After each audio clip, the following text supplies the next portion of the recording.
안녕하세요. 사주 풀어주는 남자 사풀나입니다.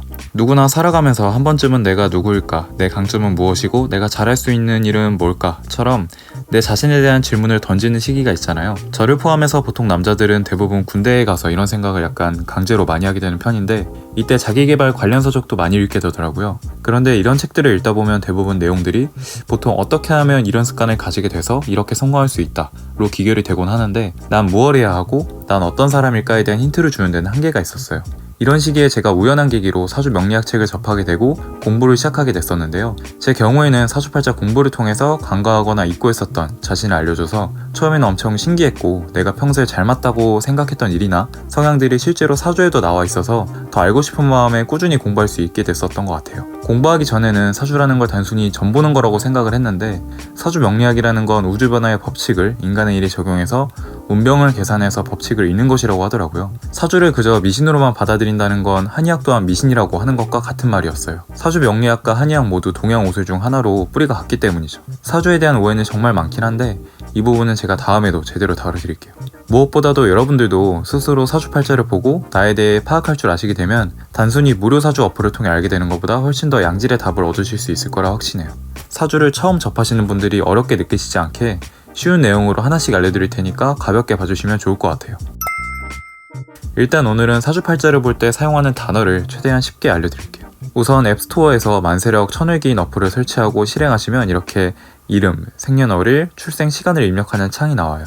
여기에 여러분들의 정보를 입력하면 이렇게 사주가 나오게 되는데, 이제 여기서부터 시작이에요. 한자도 많고 한글로 써있는 말도 많고 처음 보는 말들 뿐이어서 처음에는 거부감이 드실 수 있는데, 초보자분들이 아셔야 할 단어는 생각보다 많진 않아요. 우선 사주에서 사용하는 기본 용어 몇 가지를 한번 짚어볼 건데, 여기 이 사주는 촬영일을 기준으로 입력한 김사주라는 가상의 친구를 만들어서 한번 가져와 봤어요.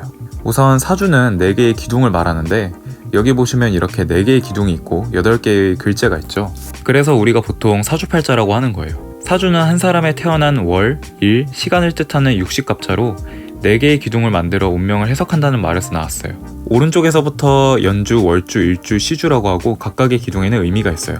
오른쪽부터 왼쪽으로 시간의 흐름대로 읽는데, 차례대로 각각 유년운, 청년운, 장년운, 말년운을 뜻하기도 하고, 나의 조상, 부모, 자신과 배우자, 자식을 뜻하기도 합니다. 그런데 각 사주에 글자가 2개씩 있는 것을 볼 수가 있는데, 위에 있는 글자들을 천간, 아래에 있는 글자들을 지지라고 합니다. 그래서 일주의 천간은 일간, 일주의 지지는 일지, 그리고 연주의 월간은 연간, 연주의 지지는 연지라고 말해요.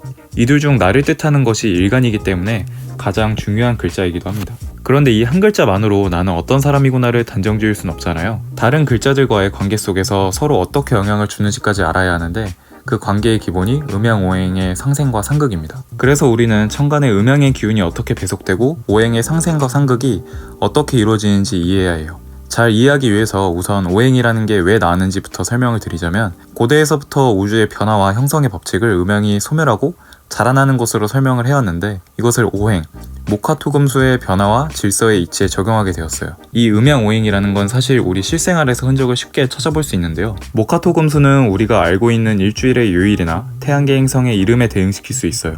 그래서 음양오행이 동양에만 국한되는 전통이 아니라는 반증이기도 한 것이죠. 이제 이 음양오행의 상생과 상극에 대해서 간단하게 그림으로 설명해 볼게요. 상생이란 힘을 실어주는 것을 의미하고, 상극은 힘을 빼앗아가는 것을 의미해요. 그래서 보통 사주 명리학에서는 이런 별표와 오각형을 이용해서 한 번에 쉽게 도식화를 시키는데, 사실 이걸 처음 보면 오히려 더 어지럽고 저는 이해가 더 안 가더라고요. 이 그림을 보시기 전에 이걸 먼저 보시면 좀 쉽게 느껴지실 거예요. 먼저 상생은 목화토금수 목 순서대로 힘을 실어주는 것이고, 상극은 목토수 화금 목 순서대로 힘을 빼앗아간다고 생각을 하시면 돼요. 이제 막 공부를 시작하시는 분들은 상생은 목화토금수, 상극은 목토수화금 이렇게 알아두시면 되겠죠. 또 만세력을 보면 비겁, 편제처럼 이렇게 글자들이 나와 있는데, 이런 애들을 십성이라고 해요.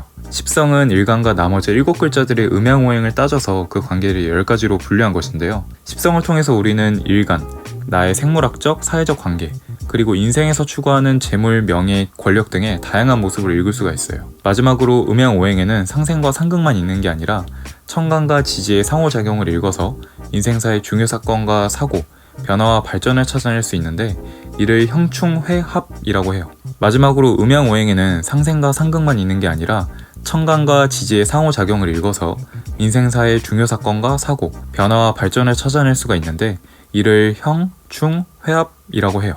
앞서 말씀드린 음양오행의 상생과 상극이 천간의 관계를 파악하기 위한 것이라면 형충회합은 지지의 관계를 읽기 위해서 주로 사용합니다. 형은 벌을 받는다는 뜻으로 형살이라고도 하는데요. 지지에서 글자들 간의 불편한 작용을 말하고 일의 결과가 어긋나는 경우를 의미해요. 보통 부정적인 표현으로 통용되는 편이죠. 그리고 충은 부딪혀 깨진다는 의미인데 두 개의 글자가 만나 파괴되는 것을 의미합니다. 회합은 두 개나 세 개의 글자가 만나 새로운 에너지를 생산해내는 것을 의미해요. 그렇다고 형충회합을 어감에 의존해서 길이다 흉하다 나눠서 해석하지 마시고 이 형충회합이 만들어내는 다양한 천간과 지지의 관계를 참고해서 관련성을 읽어내야 해요. 그런데 이 부분이 좀 어려운 편이에요. 일단 오늘은 음양오행의 상생과 상극이 이런 거고 형충회합이 이런 거구나 정도만 알고 가셔도 정말 충분해요. 구체적인 구성 요소나 예시는 제가 따로 영상으로 또 알려드릴게요.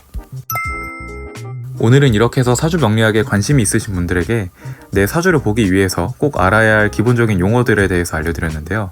내용을 쭉 이어서 시리즈로 구성할 예정이니까 관심 있으신 분들은 영상을 같이 보시다 보면 점점 더 나를 읽을 수 있는 능력이 생기실 거예요. 다음 영상도 보고 싶으시다면 구독과 좋아요 부탁드릴게요.